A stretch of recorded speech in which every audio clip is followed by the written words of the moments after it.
Hello and welcome to another episode of Let's Chat on the Disability Channel. I am your host, Cynthia Stone, and today with me I have the lovely Lizz Ricci. Now, Liz is an advocate, an educator, and a voice for the voiceless. We're going to hear more from her in just a moment. We actually reconnected last night at a film premiere, which we are going to talk about as well. Did have to do with mental health issues, so a phenomenal movie put on by a stellar cast, and she had a pivotal role in that movie, both on and off the screen. Now, she is definitely somebody you want to hear from. So without further ado, let's give it up for Liz. Hi, Cynthia. Hi, thank you so much for being on the show today. It's my pleasure. Wonderful. All right, so I met Liz last night, reconnected rather, at the film premiere of Jack's Chair, a phenomenal movie with a stellar cast, and Liz had a role both on and off the screen. So I wanted to introduce Liz without further ado, and perhaps you could just talk a bit about Jack's Chair before you delve into your many other projects. Okay, so can I say that's how we met? Yes. We met through Jack's Chair. I know, amazing. Phenomenal, and we had such an amazing connection with We did. And we've been friends ever since. Yes. So the beauty of working on Jack's Chair was the fact that I met so many amazing people, and no matter what we do, no matter what career path we choose, I always believe that it's the personal connections that are more important than anything else. So I'm so happy that we were able to reconnect again last night. So it was the premiere last night of Jack's Chair, and interestingly, I connected with Vince, who was the writer of the story. Yes. Because he was my landscaper. Oh. And I said to him, yeah, and I said, oh, he wants to be an actor. Yeah. This is his passion. So I said to him, all right, well, I have some background in editing. I've edited a few papers in my life, so I offered my services. I said, if you need any editing for this play, which is what it was at the onset, let me know and I'll help out. So that's how I got involved. There were four of us, and two of us worked on the screenwriting of the play, and then it was a really extensive process, bringing it to film. You were a part of it too. We had to find. We had to find volunteers because we didn't have any funding for the project. But we really believed in it. And the reason I really connected with it was because it focused on mental health. And it was a story about a young man who had been emotionally abused as a child. And it had dominated and really impacted his adult life. And because I had worked with children with learning disabilities and with some serious emotional behavioral problems, I really saw myself in this place where I could really understand the psyche of this child, and not only the child but also the parent and the child who had grown up to be an adult. And I thought back to myself about the children that I had worked with, and the times when I thought if we did not intervene with these children, that they could grow up to be someone like Jack, who was really messed up. I mean, to the point almost of being psychotic.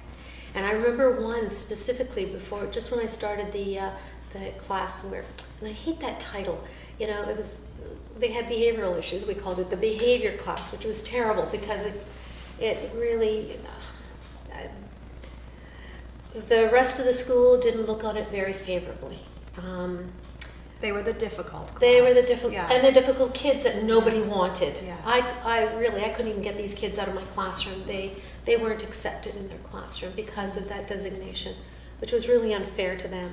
Absolutely. So I think I lost my train of thought now. No worries, because Where did I go? really what it's all about is that you were connecting Jack's Chair, a story about a young boy who was dealing with these issues that pervaded and impacted his later life, and compelling it and comparing it rather to what you dealt with as an advocate, as an educator. And I do want to explore that with you. Now, we will go back to Jack's Chair. You can definitely check it out. It is going to come in theaters soon. But going to that point where you were actually educating and raising awareness and helping these children, are there some stories there that... Yeah, actually, that's where my train of thought was going to this one particular child. I remember when I first walked into that classroom, and I saw that the teacher who was in that classroom, I was supposed to take over for her. And I remember her going up to this one child, and she just stood beside him. And he was so intimidated by her that he wet himself. And I was so disturbed by that. And because that was never my way of dealing with children with behavioral issues. And I left feeling very uncomfortable, and I wasn't really sure that I wanted to, I wasn't quite sure that I wanted to be part of that at that time. Yeah. It just so happened that the child and youth worker had been a friend of mine. I had met her at the school where I was currently working, and she gave me, I had waited, I hadn't responded to that interview, and she called me and she said, "Are you going to take the job?" And I said, "I'm not really sure I want to do this." And she said, "We really need you here." And I thought, oh dear. Okay. The call to action. That was it. Okay, she just pulled up my heartstrings, and I thought, okay, this is the place I need to be. Yes. And it was extremely challenging. I have to say, the moment that I walked in the schoolyard, there were already problems to deal with before we even got into the classroom. But I have to say, in all the years that I'd been teaching, which were over 35 years of teaching, I think I learned the most from that experience. And teachers will say, well, we teach curriculum, and I would say to them, no, we don't teach curriculum, we teach children. Yeah. I said, you can't even get to curriculum if you haven't addressed their needs. And I understand that in the classroom, when you have 30 children that you're sitting in front of, you can't address their emotional and psychological needs, and I understand that. But that was something that I was really interested in. Yes. I was interested in their psychology. Yeah. And every morning when I walked into that classroom, we would sit down together, and if they couldn't write, which they could not, they couldn't read, they couldn't write. Wow. That's what caused a lot of their behavior problems. They were frustrated. Yeah. They had, and I hate that term too, learning disabilities, and I think we really need to look at that term, and I think it needs to seriously be changed. I would suggest learning differences, because they are not disabled. They are able to in different ways. Amen. So if I can't, or if they couldn't learn in one way, then I would have a whole scope of strategies to help them learn. Absolutely. And they did learn to read, and they did learn to write, although they had been in these classrooms for years. And what the woman before me was doing was just maintaining order by bullying them. And that wasn't my way. No. My way was to find ways for them to become confident, to learn the skills that they hadn't learned for years, and to take away that designation that they had. Absolutely. They're not a label. And there's no one-size-fits-all approach. No. And every person is different. We are not the same. Nobody is the same. So why should we treat people the same and teach people the same? It's all about recognizing our differences and celebrating them and really working with them to recognize that we all have these abilities.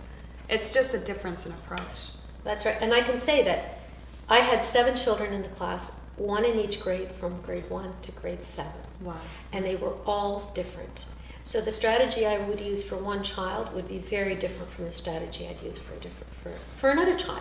Absolutely. And then you have to really come to know them well. So every morning we'd sit down and we would we'd journal every morning. Yeah. And I know I've advised you many times. Yes, take out that journal and document it. Yeah, write as much as you can, because that's I think the way that we really get to know ourselves. So every morning we would sit down and we would journal. If they couldn't write, I would scribe for them. So they would dictate to me, okay, so what's happened at home and how are you feeling, and what were your dreams like? So I'd go into the dreams as well, and I have to tell you how fascinating it was to delve into their dreams, which gave me a whole new picture of what was going on in their lives. They weren't aware of what they were telling me, but I was really acutely aware of what was going on in their lives. And that helped me to help them. And it made a huge difference. Now, we can't expect teachers to be the psychologists and the nurturers that the parents need to be. We can't expect them to be all these things. That was my particular bent, and that's why it worked for me. Yes. And I believe we were. And I had I was without a child and youth worker for 2.5 years, which was really difficult. But I finally got this wonderful woman who was such a hard worker. She was a teaching assistant, and we shared the responsibilities. There was no hierarchy in my classroom. We have 7 kids, you take this many, I take this many, and we do what we have to do. Yes. And we were on side. And there were times when she would say, okay, that is a really strange strategy you're using. And she'd kind of shake her head, and I'd say, I realize it's a little unorthodox, but okay, just give me a chance and let's see how it works. And sometimes it did and sometimes it didn't, but I was willing to try anything. And of course I had that theater background, so that it helped me to be a little... Exactly. Yes, a little exaggerated and crazy at times. And they would kind of stare at me and say, well, what is she doing? Okay, I remember this one time when I would walk into the wall and hit the wall, and they'd go, Miss Ricci, what are you doing? And I'd say, oh, I'm trying to get outside. And they'd say, but why aren't you using the door? And I'd say, good point. Good point. If this strategy isn't working for you, that insane thing, if you keep doing it several times and it doesn't work, try something new, because otherwise it's insane. So, all right, if this isn't working, so why aren't we trying something different? Yes. And so I would do silly things like that. Unconventional approaches that people wouldn't normally think So to how do. do you teach a teacher to be unconventional? It's got to come... Yeah, from within. It's got to come from within. Yes. I can't teach you to be like me. No. You have to be you and what works for you. That's right. And so it's not something you can teach. What you can say to teachers, and what I often said to them, is you are dealing with an individual, a soul. I said, you're not just dealing with curriculum. I said, you have to look at each child as an individual and really know what each child needs. Absolutely. And on that note, we're going to break right now for our sponsors, and we'll be right back to delve more into the soul path and what we should do. And welcome back. Now, for those of you who are just tuning in, we're here with Liz, who has amazing stories to talk about connecting with children with abilities or differences, but sometimes misnamed. And beautiful stories of connection and really going that extra mile and showing that there's no one-size-fits-all approach and that we can really tailor our approaches to meet diverse needs. Well, welcome back. Thank you. All right, so you had an interesting story about a student named Anthony. Okay, Anthony was an interesting situation. He had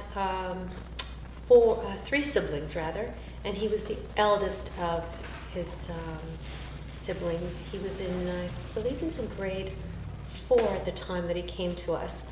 And it was a very troubled situation because his mother had been diagnosed with schizophrenia and had set the apartment on fire. And it came to the point where Anthony actually said that his mother died. And the father said his mother died, but it wasn't true. Wow. His mother had not died. But this is the way that he was able to cope with that situation. And I remember the most dramatic thing that, one of the dramatic things that Anthony had done, apart from coming to school not having eaten enough, or coming to school without proper clothing, especially in the winter. And he couldn't read, couldn't write, but he was an amazing artist. He was... this is what I noticed about a lot of the students that I had. They were really gifted in certain areas where they were not in others. So that's what I mean about learning differences, so we could teach them through their gifts. And he had torn apart a bulletin board that had been created by the grade 8 students, and they had done origami. It was very disturbing. And in all my career, I had never, ever suspended a student. Wow. Never. No matter what they had done. And they had done some really serious things. And it was the first time I'd gone to the principal and I said, I want him suspended, and I will not allow him back in the classroom unless I speak to his parent. The father did call me, and he came in actually the next day with Anthony. And Anthony sat beside his father rather smugly because he was thinking, my father's on side with me, and we're not going to get anywhere here. Wow. And after about 10, 15 minutes of an argument that wasn't going anywhere, thank God for the announcements that came on for 15 minutes. Oh. And that was the first time I was grateful that the principal had been on the PA system for 15 minutes. And it gave me a chance to quiet myself and refocus. Mm-hmm.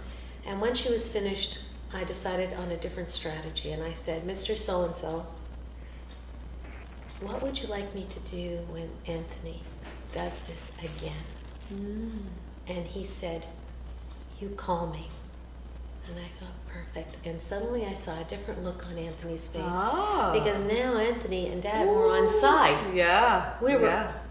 He and I were on the same side.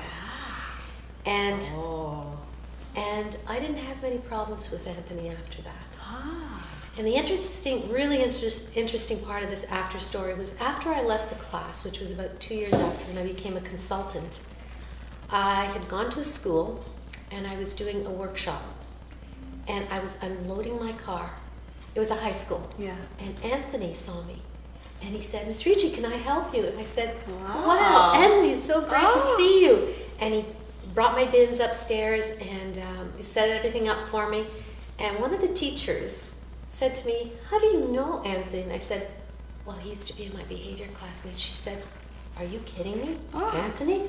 Oh my God, he's one of our best students. Wow. And we don't often hear as teachers the after stories after we leave. You know, we do what we are called to do, and then we let it go because we may never find out what happened afterwards. But it was really gratifying to know that Anthony was doing okay after that. Oh, That was a good story. That's beautiful. Yeah. You know, I'm reminded, because similar to you, we have a lot in common. I did some work as a children's mental health worker, and it was a case where one of the students had been completely, dismissed by everyone. Nobody could take care of her, similar to what you had been talking about. Like, these are the people that all the other people have given up on, oh, this child's useless. And, no, nobody's useless, and it just takes time. And I had noticed that every time this child came in, a little boy, and I'll call him Ishmael. Every time Ishmael came in, he was sullen, he was like sitting like this, and he was throwing things, like very upset, right? So people would just always like lock him down. We learned those non-crisis intervention, techniques where you're, therapeutic, where you're holding him and the whole thing. And I was just like, there has to be more than this. Like, we can't just keep grabbing him, throwing him down on the floor, and going through the same insanity like you had talked about.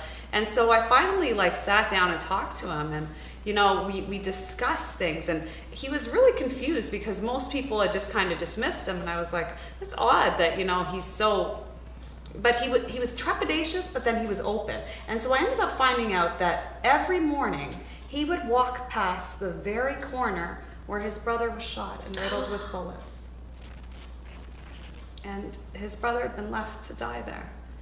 And so every time he walked past that place, he was reminded and further traumatized. And nobody ever bothered to find out.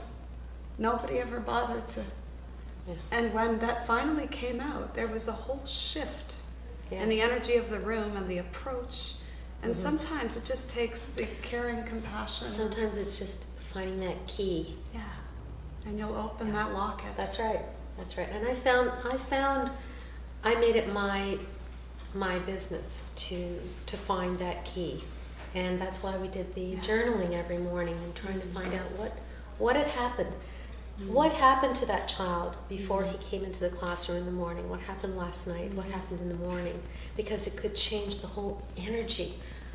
The energy in a classroom could totally shift because one or two people could control that energy. And that's why it is so difficult in a large group situation. I was very fortunate because we did have a small group, and we could do a little bit of probing. We would put the lessons aside. Oh wait, we don't even get to the math or the language lessons until we are discovering who these people are and what brought them to this place. I used to have a sign on my filing cabinet at the back of the room: Last Chance Saloon, and the buck stops here. Because there is nowhere to go after that. Where do you go after that? Except to, and this is really unfortunate, where these children will end up eventually is in the criminal system. True. Because that's the path they start on when they're very young. They're fighting all the time. They're very angry. Yes. They're frustrated. They don't have the skills. I mean, imagine they can't read, they can't write, they can't socialize because no one's taken the time to really teach them. And it's up to us as educators to find the key. It is. I mean, we're with them all day long. Yes. If the parents can't do it, and a lot of times the parents were not able to do it, and that was the other part of what I considered my responsibility, is to work with the parents. Yes. Where were they coming from? What was their attitude? What was it like at home? What did they need? What were the skills that they needed to help their children? How can we support them? How can we support them? And I think so many times it's a question of those children aren't failing the system. We're failing the children. And that's the key. And the fact that you were bridging the parents and the children, and you were that middle ground, supporting both. There was a student in my class, his name is Joseph. Mm-hmm. Now Joseph was an interesting character. He was grade 4 when I first met him, and when I went to his school, he had a child and youth worker who was like 6 feet high, and he was 250 pounds. I mean, really tough guy, sweet, really sweet, but tough. But they spent the whole day playing games. Like they'd play basketball, or they'd come in the classroom and play games, or hang out, with the computer all day long. And I thought, sorry, but this is not what it's going to be like in my classroom. No. And the principal was so happy to sort of be rid of Joseph because he had trashed her office on a few occasions. They didn't know how to deal with him other than to put him with a child and youth worker to sort of control his behavior. But that's it. There was nothing else. What about educating him? Nope. There wasn't any of that. Band-Aid. Yeah. The other problem was that whenever it rained, he would run home. Oh. Okay, so we had to, when he came to my classroom, we had to figure out, so why is he on the run when it's raining? Yeah. And my attitude is, well, if you can spend 30 minutes on a computer, you can spend 30 minutes doing math. Okay, there's going to be a shift there. So I said, okay, shoes come off first. You're not going anywhere without your shoes. I said, if you leave the classroom, we're calling the police. But what we discovered is he was running when it rained because he had had a dream. And in his dream, he dreamt his parents were killed in a flood.